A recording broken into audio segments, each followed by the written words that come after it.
So let's begin. This is the first time I'm recording. I'm in my car. I'm testing this for maybe a podcast on my own.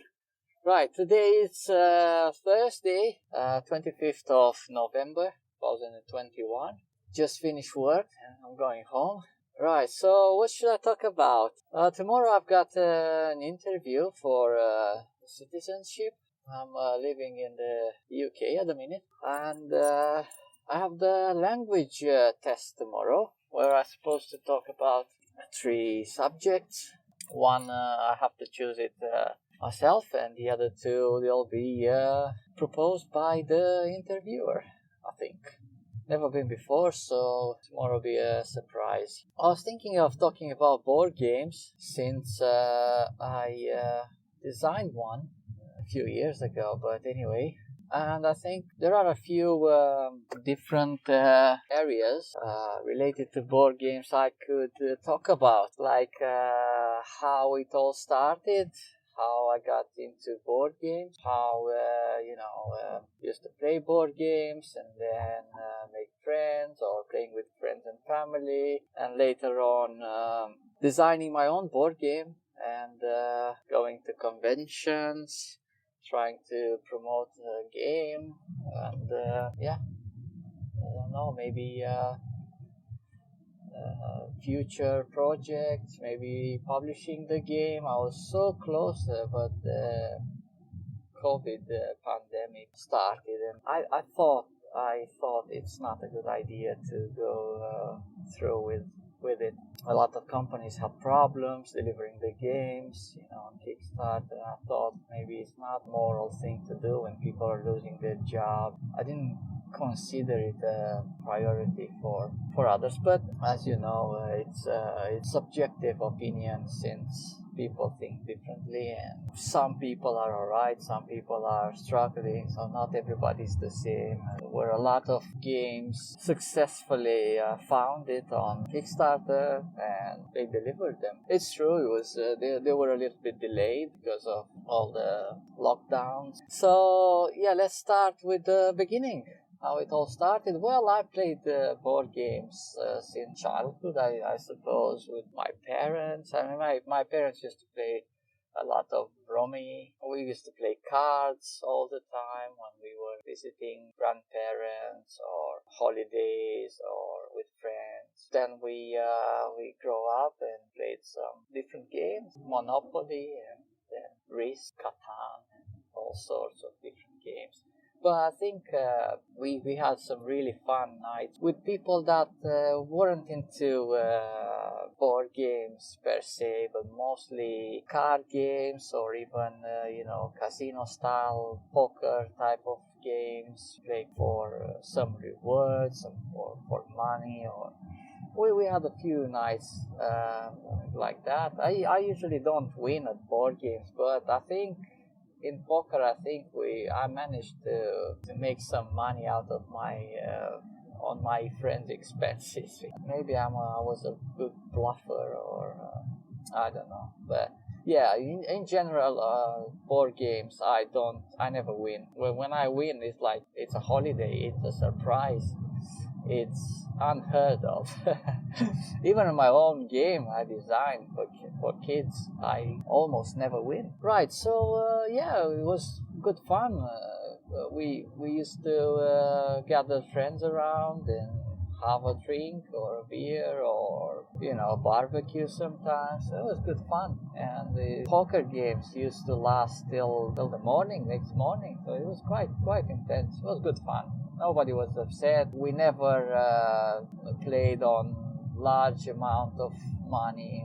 But it wasn't on insignificant amounts of money either. So it was like well balanced. So we tried to keep people in the game for as long as possible, because obviously if somebody would have lost all of their money, then wouldn't have been very happy, and they would have left the table, and then it would created an atmosphere that probably wouldn't be the best atmosphere at the game night. So yeah, everybody was involved. Everybody was having fun. Yeah, when I got married, and I used to play with my wife as well, and she introduced me to her family, quite a large family, and a lot of cousins. It was like they were quite not the same age, but they were like the difference between them and us, age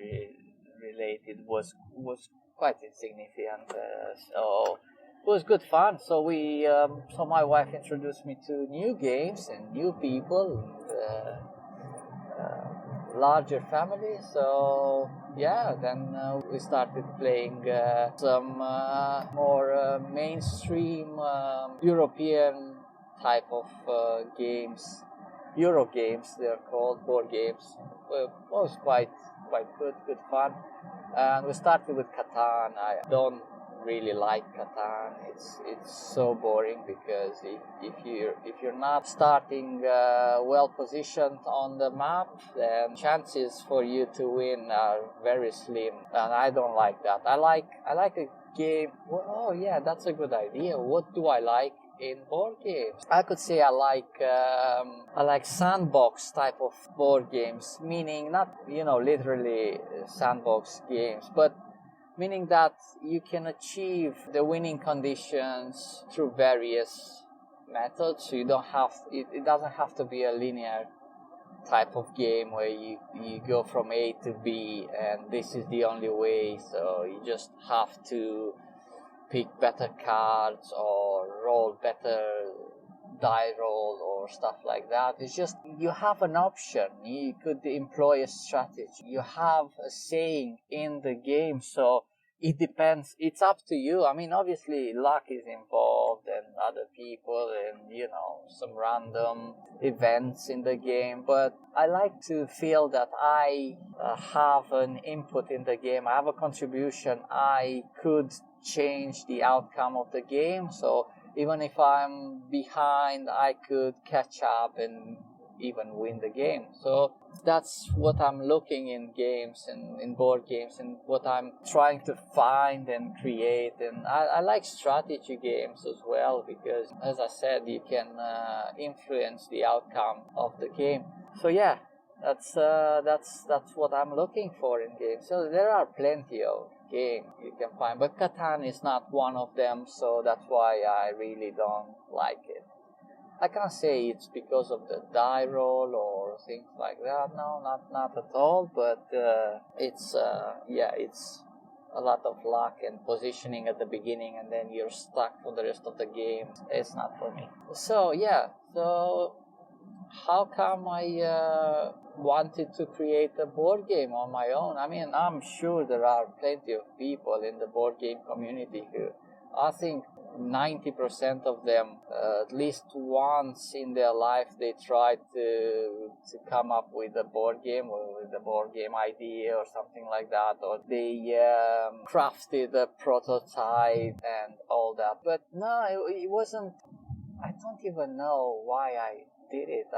It was like an exercise. I said, oh, let me create a board game. What does a board game has? And I just started with the basics. I said, I really wanted to create a really simple board game that anyone can understand and play, and it's easy to set up, and it's easy to manufacture, and it's easy to build a prototype of. But obviously I wasn't aware of all this when I first started doing it. I just had in mind 2 or 3 things. I said it has to have a dice and a pawn and a grid of some kind.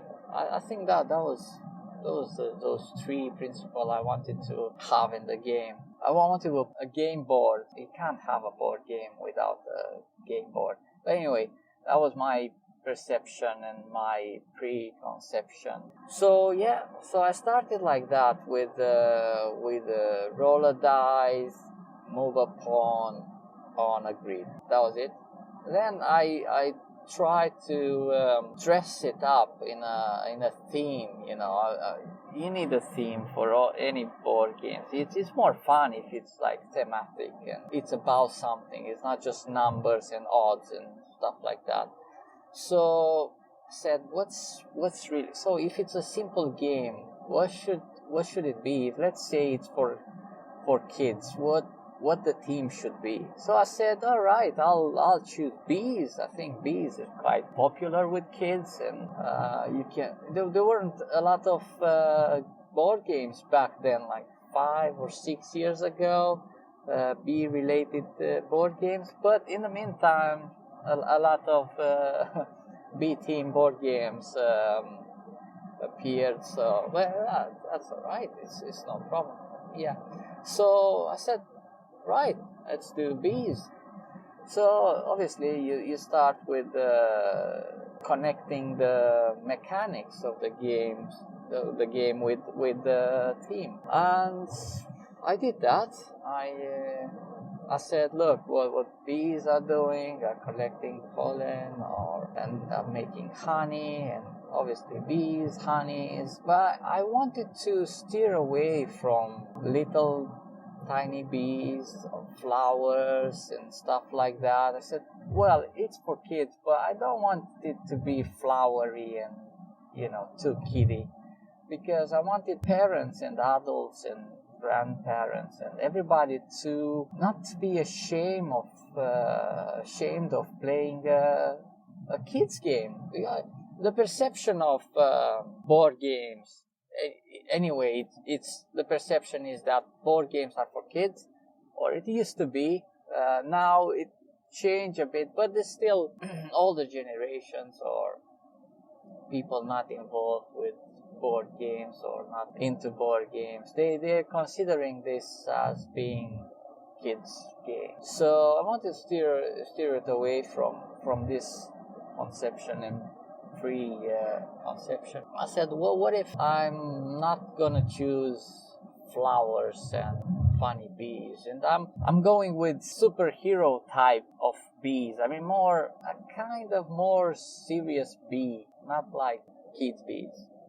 Anyway, so I tried to give the bee theme a more teenage feeling. Superheroes, comic. I did comics in a few projects before this. I'm also passionate about comics and collect them and read them. Very pleasurable activity. So I tried to do this with comics and bees. And I even called the game Super Bee. So yeah, Super Bee is the board game I created. Then when you make a board game, you need feedback. You need people to play it. You need to fine tune it. I mean, you need to tune it in the first place because the first iterations of the game are just like a mess. Nobody understands anything. It doesn't make sense. The numbers are wrong. It's not very well balanced. So a lot of problems. You've got a lot of problems, mechanic, things that don't work, so forth. But yeah, so you need to test it. Yeah, you need to do a lot of testing. Well, at first, when you first create the game, you test it yourself, and then you ask your wife or your family or friends. But then you need people you don't know. You need them to give you their opinion. Possible best feedback is like the most sincere feedback you can have. That's the greatest. Usually people try to be nice and say, it's alright, but it's not for me. It's good, but I'm not into this type of games, so on. That's not good feedback for you as a designer. You want to know the truth. You want to know all the negative, all the problems, all the things you should improve to make it better. That's the aim here. So obviously you reach out, as I did. I tried to find people in the city I live. I tried to find communities, board game communities, to go to board games meetings. At first I even been to all the way to Manchester for a board game night just to test my prototype, one of the first iterations of the game. And I took my wife, and one night we just went all the way to Manchester. We used to live in Bridlington back then, so it was quite a journey from the east coast to the west coast. It was quite far away. But we we did it, and it was brilliant. It was just amazing. We met people passionate about board games, people who created board games, people who actually were testing their own games, and they were seeking for feedback from us and from everybody there. So it was quite amazing. We really enjoyed the night, and I got some amazing feedback, and basically that changed the whole game. I wasn't attached to anything. Obviously, I was attached of the idea of my own board game, but I wasn't attached to any mechanics or anything in the game. So back then was just started to take a little bit of shape. I didn't know what will turn out to be. But yeah, it was good feedback. And then after that, I was when I moved to York, then I found a board game community, really large board game community, nice people, and I played with them. I offered feedback to their own games. They offered feedback to mine. And then later on, I went to board game conventions or other type of conventions that hosted board games as well. And it was just brilliant. I met a lot of people, very nice people. I couldn't believe it. I wasn't expecting any awful people or anything like that, but it was just such a nice feeling to talk to a total stranger and to have like something in common and to talk about your passion and board games. And it was great. And everybody was helping everybody, and that's just really nice. Yeah, so I've been to conventions. I had my own booth where I could present my own prototype in the later stages of testing. In the meantime, I paid for art and a proper prototype printed and went to conventions. I had my own banner, and it was really nice, really good, really good. And yeah, I was on my way of publishing the game when COVID struck. It was still there. I kept my place at the biggest UK convention, UK Game Expo. It's the biggest in the UK. Maybe try to convince people to try the game and play it and offer feedback. And maybe if the feedback was good, I would go ahead and publish the game. I mean, doing a Kickstarter campaign and all that. But unfortunately, I think I lost the momentum, and I shelved the game and lost all the connections in the board game community. And yeah, but you never know. I'm always looking for something new, and as soon as I'm getting bored of something, I'm looking for something else to do. But at some time in the future, I might return to my old passions, and I might start over, and who knows, maybe or maybe it wasn't the best time to publish a game, or maybe it wasn't the right time for my game to be published. I don't know. Maybe they're just excuses. But the thing is, I'm not afraid. I invested a lot of money and time, and I'm available to do that in the future as well. But I just didn't feel it's the right thing to push at the minute. You never know. Yeah, so that's about it about board games.